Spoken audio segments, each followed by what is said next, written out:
Olá! Nesta aula de hoje, você irá conhecer um pouco mais a respeito dos primórdios da psicologia. A história do pensamento humano tem um momento muito importante na antiguidade, entre os gregos, particularmente no período de 700 a.C. até a dominação romana, às vésperas da era cristã. Platão e Aristóteles dedicaram-se a compreender o espírito empreendedor do conquistador grego, ou seja, a filosofia começou a especular em torno do homem e da sua interioridade. É entre os filósofos gregos que surge a primeira tentativa de sistematizar uma psicologia.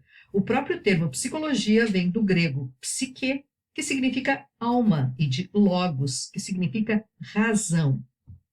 Portanto, etimologicamente, psicologia significa estudo da alma. A alma, ou espírito, era concebida como a parte imaterial do ser humano e abarcaria o pensamento, os sentimentos de amor e ódio, a irracionalidade, o desejo, a sensação e a percepção.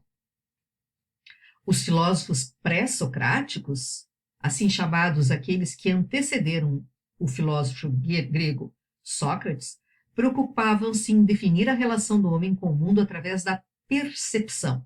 Discutiam se o mundo existe porque o homem o vê, ou se o homem vê um mundo que já existe. Havia uma oposição entre os idealistas, a ideia forma o mundo, e os materialistas, a matéria que forma o mundo já é dada para a percepção. Mas é com Sócrates que a psicologia na antiguidade ganha consistência. Sua principal preocupação era com o limite que separa o homem dos animais. Dessa forma, postulava que a principal característica humana era a razão. A razão permitia ao homem sobrepor seus instintos, que seriam a base da irracionalidade. Ao definir a razão como peculiaridade do homem, ou como essência humana, Sócrates abre um caminho que seria muito explorado pela psicologia. As teorias da consciência são, de certa forma, frutos dessa primeira sistematização na filosofia.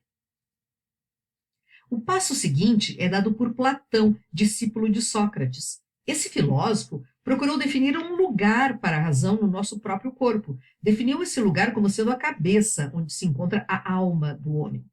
A medula seria, portanto, o elemento de ligação da alma com o corpo.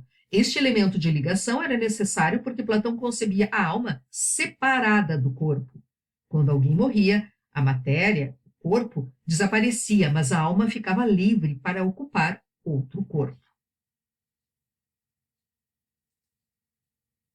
Aristóteles, discípulo de Platão, foi um dos mais importantes pensadores da história da filosofia. Sua contribuição foi inovadora ao postular que alma e corpo não podem ser dissociados. Para Aristóteles, a psique seria o princípio ativo da vida. Tudo aquilo que cresce, se reproduz e se alimenta possui a sua psique, ou alma. Desta forma, os vegetais, os animais e o homem teriam alma. Os vegetais seriam alma vegetativa, que se define pela função de alimentação e reprodução. Os animais teriam essa alma e alma sensitiva, que tem a função de percepção e movimento. E o homem teria os dois níveis anteriores e a alma racional, que tem a função pensante. Esse filósofo chegou a estudar as diferenças entre a razão, a percepção e as sensações. Esse estudo está sistematizado no livro chamado Da Ânima, que pode ser considerado o primeiro tratado em psicologia. Portanto, 2.300 anos antes do advento da psicologia científica, os gregos já haviam formulado duas teorias: a platônica, que postulava a imortalidade da alma e a concebia separada do corpo, e a aristotélica, que afirmava a mortalidade da alma e a sua relação de pertencimento ao corpo. Às vésperas da era cristã, surge um novo império, que iria dominar a Grécia, parte da Europa e do Oriente Médio, o Império Romano. Uma das primeiras características desse período é o aparecimento e desenvolvimento do cristianismo, uma força religiosa que passa à força política dominante. Mesmo com as invasões bárbaras, por volta de 400 depois de Cristo, que levam à desorganização econômica e ao desfacelamento dos territórios, o cristianismo sobrevive e até se fortalece, tornando-se a religião principal da Idade Média, período que então se inicia.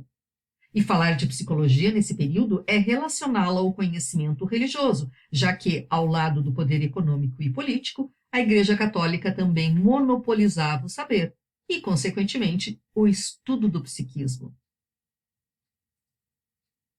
Santo Agostinho, inspirado em Platão, também fazia uma cisão entre alma e corpo. Entretanto, para ele, a alma não era somente a sede da razão, mas a prova de uma manifestação divina no homem. A alma era imortal por ser o elemento que liga o homem a Deus. E sendo a alma também a sede do pensamento, a Igreja passa a se preocupar também com sua compreensão. São Tomás de Aquino viveu num período que prenunciava a ruptura da Igreja Católica, o aparecimento do protestantismo, uma época que preparava a transição para o capitalismo com a Revolução Francesa e a Revolução Industrial na Inglaterra.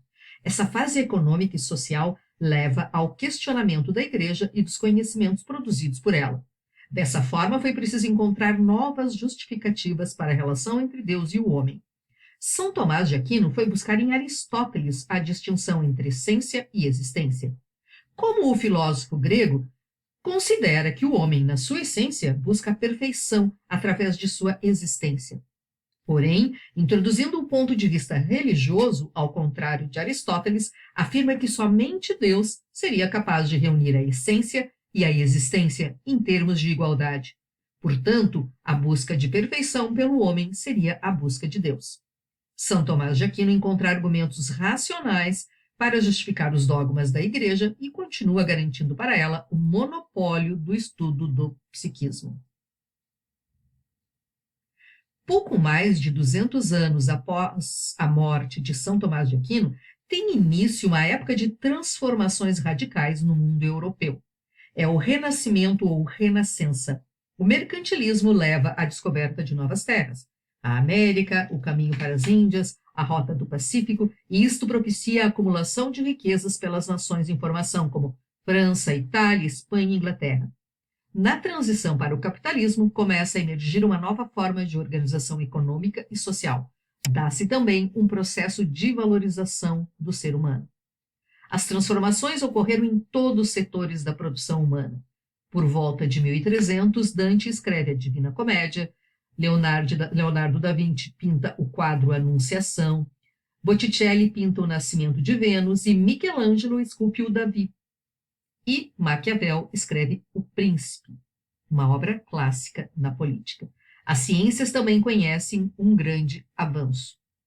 Em 1543, Nicolau Copérnico causa uma revolução no conhecimento humano, mostrando que o nosso planeta não é o centro do universo.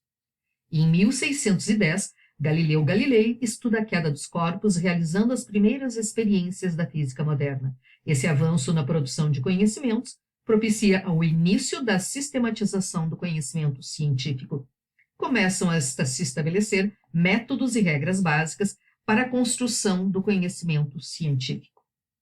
Neste mesmo período, René Descartes, um dos filósofos que mais contribuiu para o avanço da ciência, postula a separação entre mente, alma, espírito e corpo, afirmando que o ser humano possui uma substância material e uma substância pensante, e que o corpo desprovido de espírito é apenas uma máquina.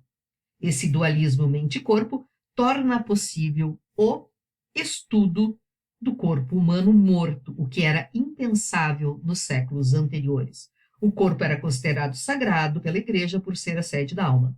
E dessa forma, possibilita o avanço da anatomia e da fisiologia, que iria contribuir em muito para o progresso da própria psicologia.